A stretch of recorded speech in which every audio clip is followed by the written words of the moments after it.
이제 하나님께서 주시는 복된 말씀, 사도행전 21장 17절에서 26절까지 말씀입니다. 예루살렘에 이르니 형제들이 우리를 기꺼이 영접하거늘 그 이튿날 바울이 우리와 함께 야고보에게로 들어가니 장로들도 다 있더라. 바울이 문안하고 하나님이 자기 사역으로 말미암아 이방 가운데서 하신 일을 낱낱이 말하니 그들이 듣고 하나님께 영광을 돌리고 바울더러 이르되 형제여 그대도 보는 바에 유대인 중에 믿는 자 수만 명이 있으니 다 율법의 열성을 가진 자라. 내가 이방에 있는 모든 유대인들을 가르치되 모세를 배반하고 아들들에게 할례를 행하지 말고 또 관습을 지키지 말라 한다 함을 그들이 들었도다. 그러면 어찌할꼬? 그들이 필연 그대가 온 것을 들으리니 우리가 말하는 이대로 하라. 서운한 네 사람이 우리에게 있으니 그들을 데리고 함께 결례를 행하고 그들을 위하여 비용을 내어 머리를 깎게 하라. 그러면 모든 사람이 그대에 대하여 들은 것이 사실이 아니고 그대도 율법을 지켜 행하는 줄로 알 것이라. 주를 믿는 이방인에게는 우리가 우상의 제물과 피와 목매어 죽인 것과 음행을 피할 것을 결의하고 편지하였느니라 하니 바울이 이 사람들을 데리고 이튿날 그들과 함께 결례를 행하고 성전에 들어가서 각 사람을 위하여 제사 드릴 때까지의 결례 기간이 만기된 것을 신고하니라. 아멘. 오늘 저는 이 제목을 예루살렘이라는 제목을 정하여 오늘 본문 말씀을 증거하겠습니다. 예루살렘. 저는 2019년에 저희 아내와 함께 예루살렘에 처음 갔습니다. 가는 길이 버스 타고 가는 길인데 곁에 있는 독일에서 오신 분하고 대화를 하다가 차가 딱 서서 왜 차가 멈췄나 하고 딱 보니까 예루살렘에 와 있는 거예요. 그때 감동은 말할 수가 없습니다. 팬데믹 직전에 예루살렘을 제가 보았습니다. 지금 바울이 1차, 2차, 3차 선교 여행을 모두 마치고 예루살렘으로 도착하는 것입니다. 예루살렘, 꿈에도 그리던 예루살렘, 그 모든 선교 마치고 마음속에 있는 그 하나님이 주신 무한한 은혜를 이제 예루살렘 교회와 함께 나눌 것인데요. 예루살렘은 교회 중에 교회, 본교회이죠. 거기서 120명이 모여서 하나님께 영광의 찬양을 올려드린 거 아닙니까?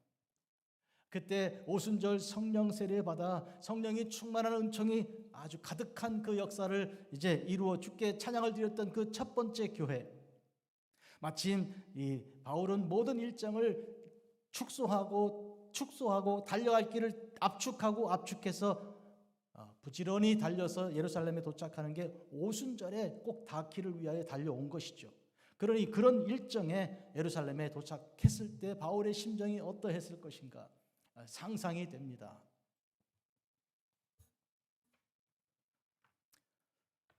(1차) 선교 마쳤을 때도 예루살렘에 왔습니다. 와서 선교 보고하고요. 그리고 이제 안디옥 교회 돌아갔다가 거기서 할례를 받아야 된다는, 유대인들은 모두 다 우리처럼 할례를 받아야 구원받는다는 그 유대인 출신의 예수 믿는 사람들 중에 주장하는 자들이 있어서 그 문제를 해결하기 위하여 바울과 바나바가 예루살렘에 내려왔죠. 와서 예루살렘 그 공회가 열려서 예루살렘 공회에서 그때 야고보와 베드로가 중심으로 해서 장로들을 모으고 결의를 하여 4가지 중요한 사실을 결의하고, 대신 이방인들에게는 할례는 필요하지 않다. 다만 이런 것들은 주의하라. 이런 것을 결의한 바 있습니다. 그리고 2차 선교 여행을 마친 이후에도 바울은 예루살렘에 돌아와서 선교 보고를 하였습니다. 그리고 3차 선교 여행을 마치고 돌아오는 이때 바울은 역시 예루살렘에 도착하여 선교를 얼마나 하나님께서 은혜 가운데 이루게 하셨는지, 그 열매가 무엇인지를 증거하기, 그런 목적을 가지고 돌아오는 것입니다. 특히 그는 마게도냐 지역에서 그리스의 그 북부 지역이 마게도냐잖아요. 그쪽 지역에 특히 많은 교회들이 헌금을 예루살렘 교회에 보내면서 가난한 예루살렘, 여러 가지 어려움과 핍박 속에 있으며 또 궁핍한 과부들을 그리고 고아들을 먹이기 위해서 헌금을 가지고 7명의 사람들이 각각 교회에서 파송한 자들이 바울과 동행하고 있습니다. 그리고 사도행전을 기록하는 누가도 지금 동행하고 있지요. 그 바울 선교팀들이 들어오니 바울은 마음에 얼마나 뜨거운 감동이 있습니까? 그런데 여러분, 이 기쁨만 있는 것이 아니고 다른 염려도 있습니다. 무슨 염려인가 하니까 예루살렘에 갔을 경우에 환난이 있고 핍박이 있을 것이라는 성령께서 주시는 예고가 있었던 것이죠. 이번엔 만만하지 않을 것이다. 예루살렘에 가서 이번에 정말 어려운 일이 있을지 모르겠다. 심지어 목숨을 잃을지도 모른다. 거기서 예수님처럼 십자가를 지고 죽을지도 모른다는 그런 성령의 그런 감동하심과 이 알려주심을 따라 그는 대략 알고 있었습니다. 그뿐 아니라 각 성회에서 복음을 증거하던 중에 있는 믿는 사람들 중에 하나님 말씀을 받은 자들이 있어서 그들이 바울 선생님 이번에 가시면 위험한데요. 우리 못 만날지 모르겠는데요. 다시 얼굴 못 보겠습니다. 가지 마세요 하고 울기도 하였습니다. 그때 바울은 그들의 눈물을 닦아주며 울지 마라. 왜 울어 내 마음을 상하게 하는가? 나는 예루살렘에서 내 생명을 내려놓는다고 해도 마땅히 내가 갈 길을 가겠다. 그렇게 하여 다가온 그 발걸음이 있지요. 그만큼 위험이 기다리고 있고 뭔가 모르는 굉장히 어두운 그런 분위기가 있는 곳이 예루살렘입니다. 그 내용이 오늘 본문에 들어있어요. 와서 그 문제가 어떻게 해결되어야 되는 것인가 오늘 본문에 차례대로 들어있습니다.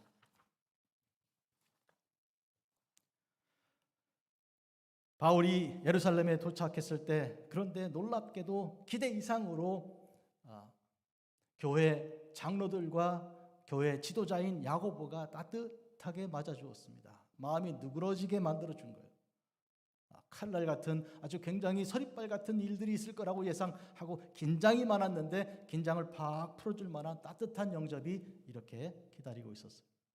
이 야고보는 특히 예수님의 동생입니다. 12제자 중에 야고보는 벌써 순교하였습니다. 12제자 중에 첫 번째 순교한 자죠. 여러분 아시는 대로 이 야고보가 요한의 형제인데 그들은 예수님께 어머니가 앞장서서 좀 예수님 우편에 좌편에 이렇게 앉혀주면 좋겠다고 청탁했던 그 야고보입니다. 그때 내가 마시는 잔을 마실 것이냐 이렇게 물으니까 마실 수 있나이다 이렇게 하였거든요. 뭔지도 모르고. 근데 과연 마셨습니다. 빈말로 한 것이 아니었겠지만 그대로 되어서 첫 번째 헤롯에게 순교를 당한 것이죠. 이번에 이 야고보는 예수님의 동생 야고보인데 사실은 예수님을 믿지 않았습니다. 그런데 오순절 120명 중에 그가 들어있었고요.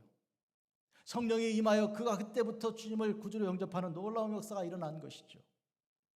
그러니까 이 야고보가 따뜻한 마음을 가지고 이 바울 일행을 지금 맞이하고 있습니다.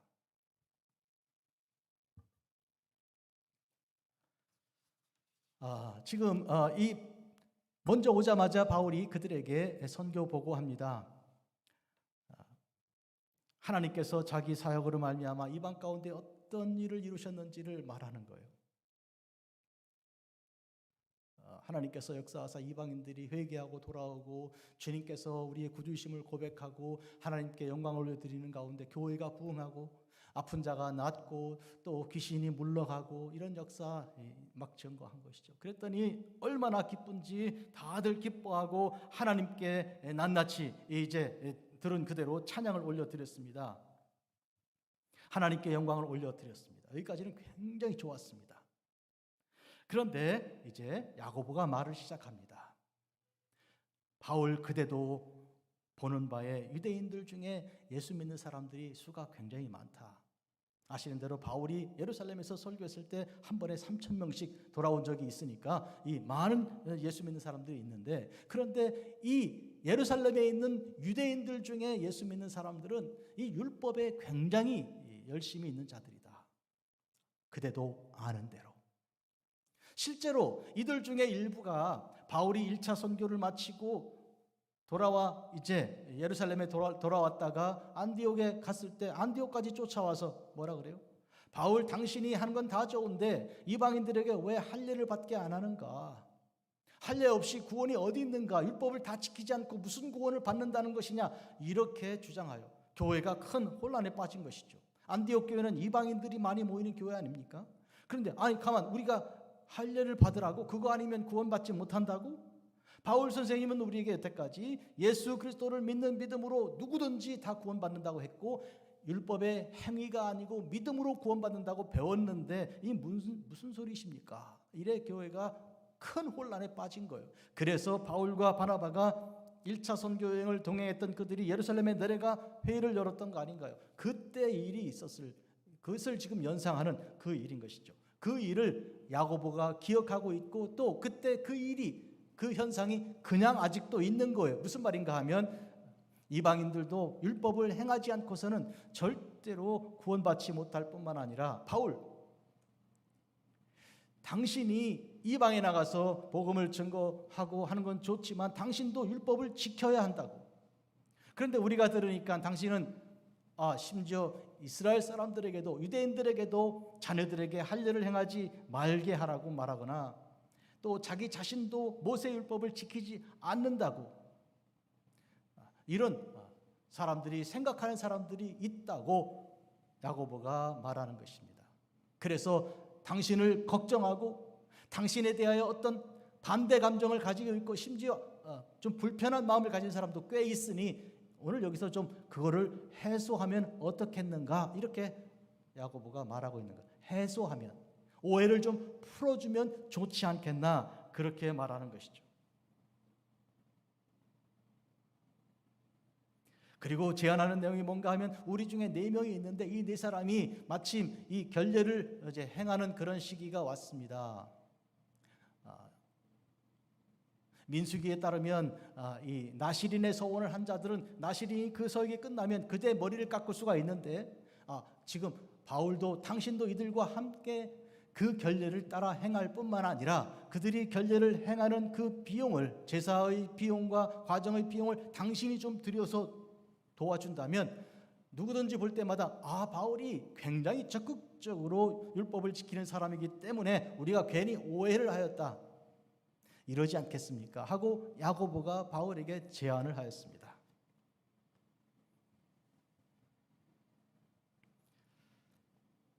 이 바울은 이 야고보의 말을 잘 듣고요, 그대로 하기로 했습니다. 우리는 여기서 한 가지 대단히 중요한 이야기를 나눠야 하겠습니다. 바울, 그는 예수 그리스도의 그 믿음 안에, 이름 안에 그 믿는 믿음으로 구원받는 것에 대한 아무런 타협도 하지 않습니다.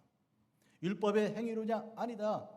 예수 그리스도의 믿음으로, 그 예수 그리스도를 믿는 믿음으로 구원받는 것이다 하고 철두철미하게 믿는 자고, 그렇게 가르친 사람입니다. 그래서 갈라디아서, 지금 3차 선교 여행 마치고 오기 전에 기록했던 갈라디아 교회에 보낸 편지에서, 우리는 본래 유대인이요 이방 죄인이 아니지만 그러나 사람이 의롭게 되는 것은 율법이 행위로 말미암는 것이 아니니 우린 오직 예수 그리스도로 말미암는 줄을 알고 우리도 예수를 믿나니 이는 우리가 율법의 행위가 아니고 그리스도를 믿는 믿음으로 의롭다 함을 얻으려 함이라. 율법의 행위로는 의롭다 함을 얻을 육체가 없느니라. 갈라디아서 2장 15, 16절에 이렇게 강하고 분명히 선포한 자 아닙니까? 율법의 행위는 결코 아니다. 누가 어떤 육체가 그렇게 의롭다함을 얻겠는가? 그런데 그에게 야고보가 지금 율법을 지키는 행위를, 그런 행위를, 퍼포먼스를 아주 대놓고 하되 여기 있는 4사람 그들의 비용까지 대가면서 하시라고 권면하고 있는 거예요. 그렇게 하지 않을 경우에 교회 안에 큰 분란이 일어나겠으니 그걸 좀 막아보려고 하는 교회 지도자로서의 그런 지혜로운 그런 대안인 것입니다. 제가 여기서 한 가지 참고로 야고보에 대해서 설명해 드릴게요. 이 야고보는요, 야고보서를 기록했습니다. 나중에. 자, 이 야고보서 여러분 아십니까? 우선 야고보서는 어떤 특징이 있습니까? 행함이 없는 믿음은 거짓이다. 이게 굉장히 중요하게 강조되어 있는 책이죠. 그래서 옛날 수련회 가면 중고등부 학생들 혹은 대학 청년 학생들이 믿음으로 구원받냐 행함으로 구원받냐 토론할 때 이 믿음팀은 히브리서를 가지고 주로 얘기하고 이 행함팀은 야고보서를 주로 가지고 이렇게 토론을 벌였던 그런 일들이 있었습니다. 이 야고보는 행함에 대하여 상당히 강조한 그런 일꾼이죠. 그러니까 지금 예루살렘에 있으며 예루살렘의 대부분의 유대인 기독교인들이 율법에 집중하고 율법도 반드시 지켜야 된다는 그런 주장하는 사람들 중에 있으며 그들의 지도자로서 어쩌면 당연한 그런 기록을 한 것이 아닌가 그런 생각이 듭니다. 그러나 바울의 입장에서 볼 때는 그 동의하기가 어렵지 않습니까? 그렇다고 이제 3차 선교행 마치고 돌아와서 주께서 허락하시는 그 놀라운 은혜 가운데 모든 기쁨을 다 나눈 그 자리에서 교회 대표인 야고보와 그리고 그 장로들과 그리고 그 많은 유대인 기독교인들과 어떻게 한판 붙을 수도 없고 어떻게 하면 좋습니까? 바울은 그때 야고보의 제안을 받아들이기로 하였습니다. 그 왜 그랬을까요? 혹시 생명을 위협당할 일을 두려워해서 그랬을까요? 그런데 그렇지가 않다는 것입니다. 바울은 이미 에베소 교회 교인들을 빌레도에서 만나서 말할 때 내가 예루살렘에 가서 심지어 목숨을 거기서 내려놓을 것도 각오하였다고 말했습니다. 그러니 죽을 각오한 사람이 도대체 뭐가 무섭겠습니까? 그런데 지금 그는 두려워서 그러는 것이 아니라는 것을 우리가 알아야 할 것입니다. 고린도전서 9장 20절 21절을 읽어드리죠. 유대인들에게는 내가 유대인들과 같이 된 것은 유대인들을 얻고자 하며, 지금 그렇게 하는 거예요. 율법 아래 있는 자들에게는 내가 율법 아래 있지 아니하며 율법 아래 있는 자들같이 된 것은 이제 율법 아래 있는 자들을 얻고자 하며, 율법 없는 자들에게는, 이방인들이죠, 내가 율법 없는 자와 같이 된 것은 율법 없는 자들을 얻고자 합니다. 그러니 유대인들에게는 내가 유대인들을 얻고자 하고 이방인들에게 내가 이방인을 얻고자 한다는 그런 것이죠. 얻고자 한다는 게 무슨 뜻인가요? 그들을 예수 그리스도의 사람으로, 예수님의 이름으로 구원받아 천국에 이르게 하려는, 천국으로 인도하는 그 일을 얻는다는, 생명을 얻어서 열매를 얻어 알곡을 가지고 주께로 가려는 그런 목적이라는 것이죠. 그 일에 유대인들도 내가 빼지 않겠다는 것이죠. 그래서 지금 유대인들에게 내가 유대인들처럼 내가 그렇게 되겠다는 것이죠. 그래서 그는 당연히 거부할 일이지만, 그러나 이 야고보의 제안을 받아들여 자기도 머리를 깎고 머리 깎는 4명의 비용을 대어서 결례를 그렇게 행하게 된 것입니다. 사실 이 여기서 야고보가 지적한 바는 뭔가 하니까, 우리가 이 결의하기를, 첫 번째 당신이 선교여행을 하고 돌아왔을 때, 문제가 일어났을 때 우리는 우상의 제물과 피와 목매어 죽인 것과 음행, 이 4가지는 철저하게 금하는 것으로 이방인을 가르치되 할례 행하는 것은 안 해도 무방하다, 이렇게 우리가 타협을 하지 않았는가, 신앙적인 의미에서 잘 해석하여 그렇게 하지 않았는가, 이 노력을 하였으니, 이 야고보의 말이에요. 당신도 좀 노력을 해주시면 좋겠다. 여기 많은 사람들이 이렇게 율법에 매여 있고 당신을 의심하고 당신이 율법을 이제 훼손을 시키는 사람이라고 이렇게 오해하는 것은 좀 풀어주면 좋지 않겠나, 이렇게 한 것이죠. 한마디로 우리가 이렇게 물러섰으니 당신도 한 걸음 좀 물러나달라 요청한 것에 대하여 바울은 흔쾌하게 그대로 한 것입니다. 여기서 우리는 알아야 할 것은 예수 그리스도를 믿는 믿음의 본질에 크게 벗어나지 않는 한 좀 어느 정도 다른 부분들은 수용할 수 있는 그런 융통성 같은 것이죠.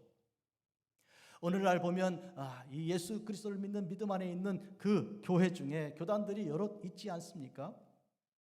제가 나오기 전에 이 목양실에서 우리 교회 2024년 달력을 보면서 금문교회와 후파 침례교회 이렇게 같이 달력에 기록된 것을 보면서 우리 장로교회, 후파교회는 침례교회입니다. 2개 교단이 형제처럼 이렇게 잘하고 있지 않아요. 침례교가 주장하는 바와 장로교가 주장하는 바는 교리적으로 다른 면이 당연히 있습니다. 그러니 총회를 따로 하지 않아요. 또 감리교회가 있고, 그리고 성결교회가 있으며 오순절교회, 또 이 순복음교회가 있고 복음교회가 있고, 많은 교단들이 있지 않습니까? 그런데 이들은 우리가 다 형제요 자매들입니다. 이번에 우리가 7월 달에 가는 후파에 올라가는 그 두 개 다른 교회가 고신교단입니다. 아주 굉장히 보수적인 그런 교단으로 알려져 있는 그 교회가 우리랑 같이 합력해서 산에 올라가는 것이죠. 후파로 올라가는 거잖아요. 이런 일들을 통해 보면 바울이 내가 유대인들을 얻기 위하여 유대인들처럼 되고 이방인들을 얻기 위하여 이방인들처럼 된다, 이 모습 속에서 한마디로 내가 나의 관습과 나의 삶의 그런 어떤 습관들과 그런 내가 좋아하는 삶의 그런 것들이 예수 그리스도의 복음을 가리는데, 복음에 증거하고 그들이 구원받는데 걸림돌이 되고 싶지 않다는 거예요. 내가 걸림돌이 되지 않겠다는 거예요. 이것이 바울의 태도입니다.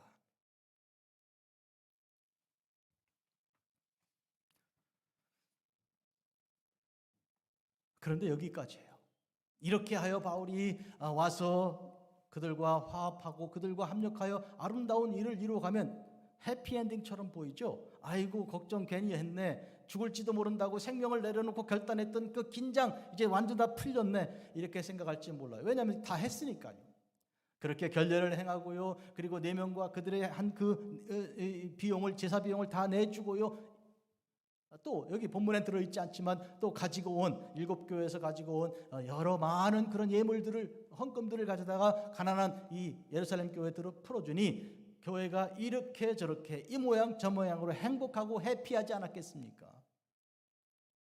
그런데요, 오늘 본문까지는 그렇지만 바로 다음부터 일어나는 일은 큰 긴장입니다. 바울이 유대인들에게 고소를 당하고요, 그리고 매 맞고요, 그리고 결국 묶이고요, 재판을 받고요, 재판도 끝나지 않아 이 황제, 로마 황제에게 상소를 해야만 되는 상황이 왔고요. 그래서 죄수의 신분으로 배를 타고 로마로 가는 데까지 이렇게, 이 예루살렘에서부터 로마까지 죄수가 되어 움직이게 되는 것이죠.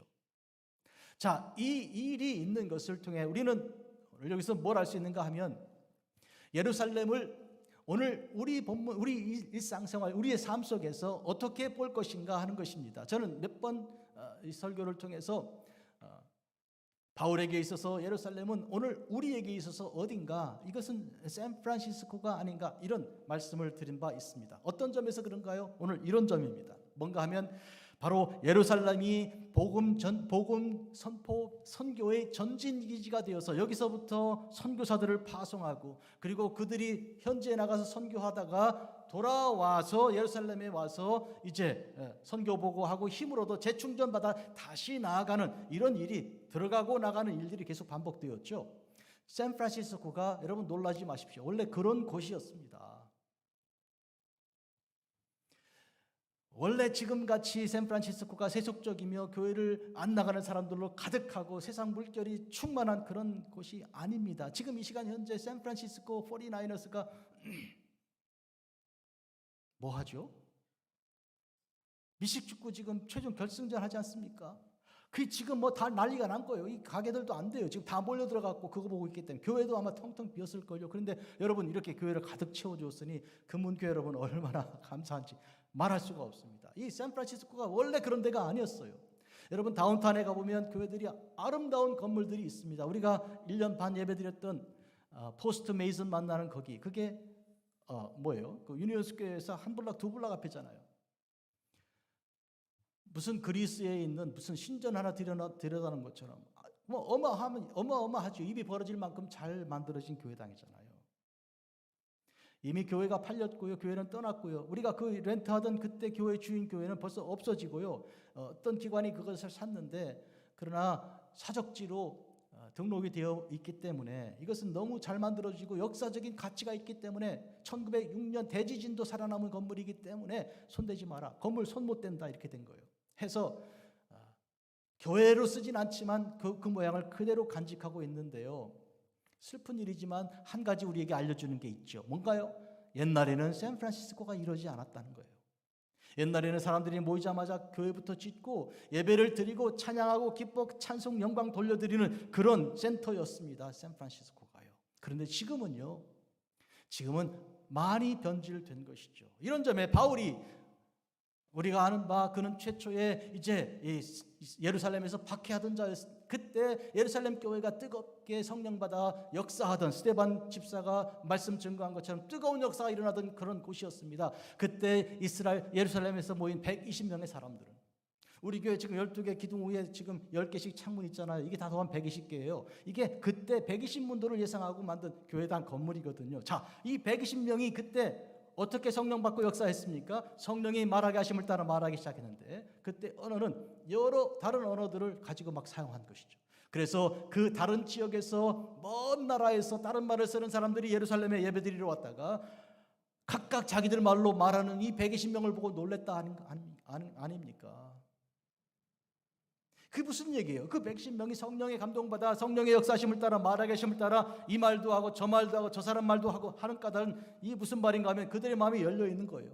모든 민족을 향하여 그들의 마음이 다 열려 있는 거예요. 지금 그랬던 그들이 지금 그 몇 년 사이에 이렇게 하지 않으면 구원 없다, 율법을 지켜야 돼, 이렇게 변질된 거라고요. 예. 바울이 지금 보는 것은, 지금 3차 선교여행을 마치고 온 이 예루살렘은 그때 예루살렘이 아니라는 거예요. 그러니 그 예루살렘에 있는 그 유대인들을 향하여 바울이 분노를 일으키고 정면 대결을 해야 하는 건가요? 바울은 그렇게 생각하지는 않았습니다. 이들도 구원받아야 될, 이들에게도 복음이 전파되어야 할 사람들이다라고 생각한 거예요. 그러니까 어떻게 보면 여기 된 것이죠. 샌프란시스코에서 복음 전도자들이 나갔다면 이제는 누군가 들어와 샌프란시스코에다가 사람들에게 말씀을 증거해야 되는 것이죠. 바울처럼 조심해서 그들을 품으면서 말씀을 전하는 그런 태도가 있어야 되는 거예요. 근본교회는 그런 목적을 가지고 이 지역에 사역하고 있습니다. 이 점을 분명히 기억하시면, 샌프란시스코에 있는 근본교회는 사도 바울이 돌아와서 그 심정으로 목회하는 마음 가지고 사역을 하고 있는 것이죠. 샌프란시스코 곁에 버클리가 있는데, 버클리가 샌프란시스코 못지않게 아주 개방적이고 이렇게 세속적인 그런 도시 아닌가요? 그런데 버클리에 버클리 프레스비테리안 미션 홈스라는 게 있어요. 그게 뭔가 선교사들이 들어와서 쉬는 그런 동네가 있는 것이죠. 우리가 거기서 2년을 살았어요. 우리 장로교단의 이 센터인데 거기는 선교사들의 집이에요. 무슨 얘기인가요? 여기서 선교사들을 해외에 파송했었다는 얘기잖아요.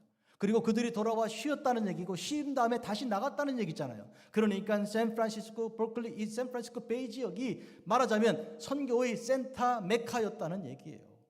지금은 아주 달라졌지만, 그런 달라진 모습을 지금 바울이 보면서 배척하고 에이 그만둬 하고 가는 것이 아니고, 또 앞에서 사람들이 권면한 것처럼 안 돌아오고 예루살렘으로 돌아오지 않고 해외에 나가 복음을 증거하면서 계속 사역을 했던 것이 아니라는 거예요. 그 이유는 뭔가 하면 이들도 구원받아야 할 하나님의 자녀들이기 때문에 그런 것이죠.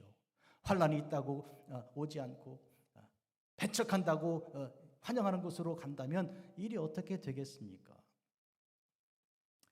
오늘 참 기쁘고 감사하게도 최관신 선교사님이 우리 집에 돌아오셨잖아요. 아프리카에서 그 참 오지에서 차가 안 들어가요. 차가 84km의 마일이에요. 키로죠. 84km를 며칠 간다고요? 일주일 간다고? 열흘 간다고? 차가. 그게 가다가 탁 걸려 있으면 다가 누가 끌어주기 전에 못 가는 거, 그래 시간이 가는 거예요. 지금 84km 같으면 1시간에 가는 거 아니에요?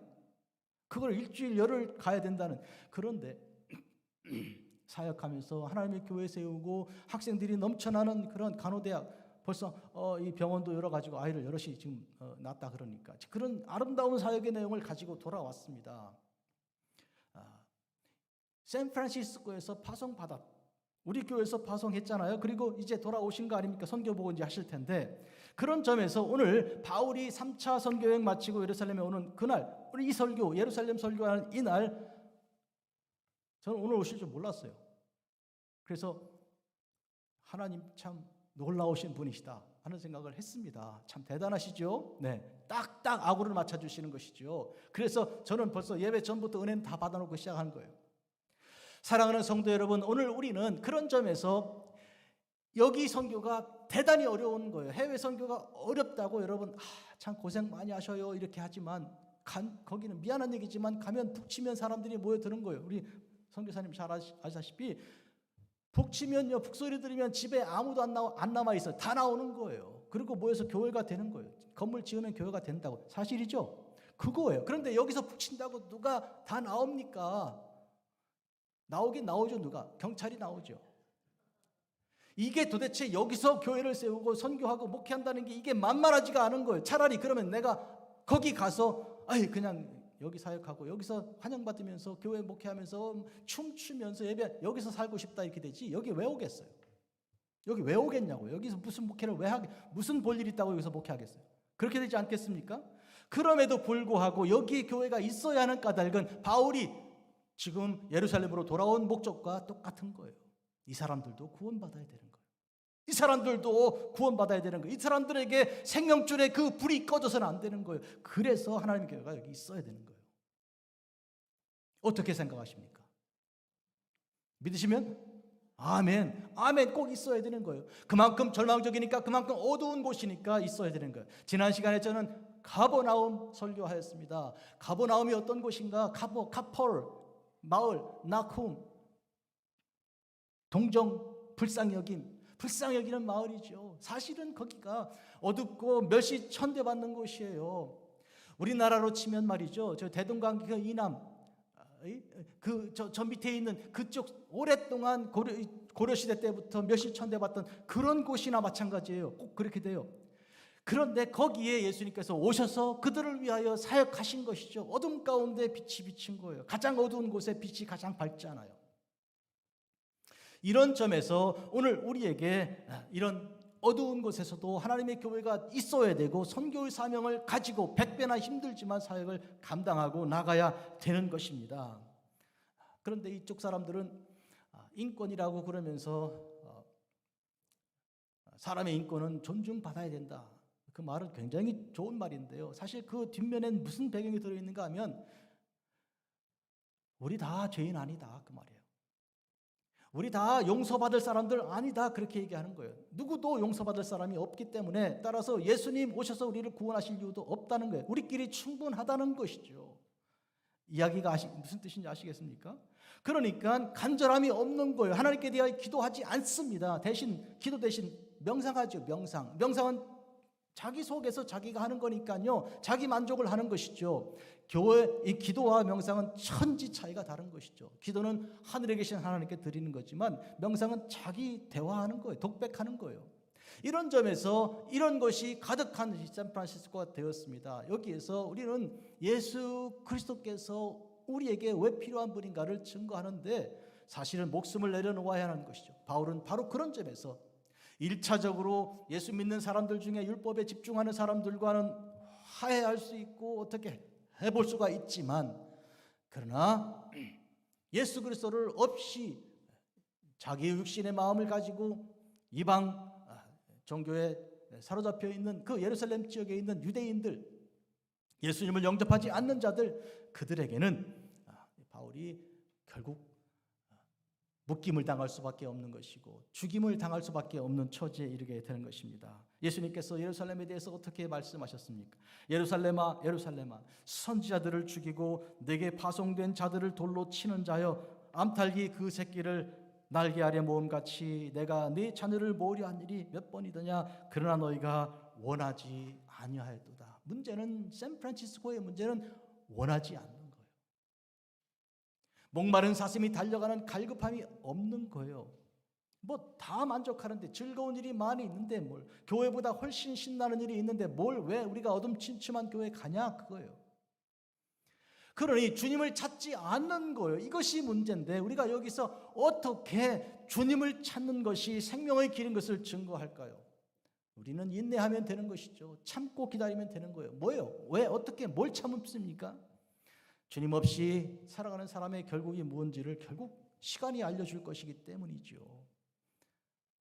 좌절하고 절망하고 가정이 깨지고 자살하고 마약에 빠지고 지금 거리 보세요. 지금 좀비 같은 사람들이 홈리스들이 지금 가득하고 그들 중에 대부분 마약에 취한 사람들이니 이게 우리의 미래구나 하는 것을 알면 결국은 찾게 될 것입니다. 누구 없어. 누구 없소 나를 구원할 자, 누구 없소 내 생명을 좀 붙들어 줄 자, 이렇게 눈을 이제 열고 마음을 열 그때 파고 들어갈 수 있도록 우리가 기다리면 되는 거예요. 이거는 시간 게임이다 그런 얘기죠. 그러니까 우리가 지레 겁먹고 여기를 떠나 교회가 사라지는 게 아니고 계속하여 하나님 말씀을 붙들고 증거해 그들이 주께로 결국 돌아올 때까지 끝까지 기다려주는 것이죠. 믿으십니까? 그 날이 가까이 오는 거예요. 결국 돌아오는 거예요. 이런 의미에서 바울이 예루살렘에 돌아올 때 그의 마음속에는 많은 생각이 있었을 것인데 그 중에 하나가 예수를 믿지만 율법에 집중하는 사람들, 그 중에 대표가 야고보인데요. 그들과도 화해를 해야 되겠고요. 두 번째가 예수님을 절대로 용납하지 않고 십자가에 못 박아 죽일 만한 그런 유대인 사람들, 유대인이면서 절대로 예수님 영접하지 않는 사람들이 있는데 그들이 두 번째, 이제 다음 장부터 여러분께 소개하게 되는 그들이죠. 자, 예루살렘에 왜 왔습니까? 안 왔으면 그냥 더 잘하고 좋았을 텐데, 더 많은 교회를 세우고 할 텐데 왜 예루살렘에 왔을까? 성령께서 가라고 하셔서 그런 것이죠. 성령께서 가라 하심으로 그는 순종하고 온 것입니다. 사랑하는 성도 여러분, 우리의 입맛대로 우리의 판단대로 비즈니스를 그렇게 할 수 있죠. 그러나 하나님의 사명은, 하나님의 일은 그렇게 하는 거 아니에요. 명령 받은 대로 거기서 하는 거예요. 기도하겠습니다. 자비롭고 거룩하신 아버지 하나님, 우리를 사랑하사 오늘 여기 있게 하신 주님을 생각합니다. 왜 여기 예루살렘으로 우리를 세워주셨을까? 돌아오게 하셨을까? 하나님의 사람이 여기에도 있다고, 그들의 영혼을 구원하라는 그 놀라운 그 명령을 저희들이 받았습니다. 하나님 금문교회를 축복하여 주옵소서. 지난 30년, 앞으로 30년 오고 오는 영원토록 주께서 우리를 붙들어 주사 주신 사명대로 살게 하시고 그 사명 감당케 하여 주시옵소서. 예수님 이름으로 기도합니다. 아멘.